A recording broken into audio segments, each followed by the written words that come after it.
Hi കൂട്ടുകാരെ, നിങ്ങൾക്ക് സുഖമാണോ? ഞങ്ങളുടെ വീട്ടില് ഒരു അതിഥി വന്നു. മയില് ഞങ്ങളുടെ പൈനാപ്പിൾ തോട്ടത്തിന്റെ അടുത്ത് വന്നതാണ്. അത് കുറെ നേരം ഞങ്ങളുടെ വീടിന്റെ അടുത്ത് നിന്നു. ഞാൻ ആദ്യമായിട്ടാണ് മയിലിനെ കാണുന്നത്. നിങ്ങള് ആ മയിലിന്റെ പുറകിലത്തെ വാല് കണ്ടോ? അതിന് മയിൽപ്പീലി ഇല്ല. ആൺമയിലിനാണ് മയിൽപ്പീലി ഉള്ളൂ.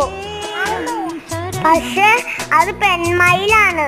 ഞാൻ അതിന് അരിയൊക്കെ കൊടുത്തപ്പോ അത് ഓടിപ്പോയി.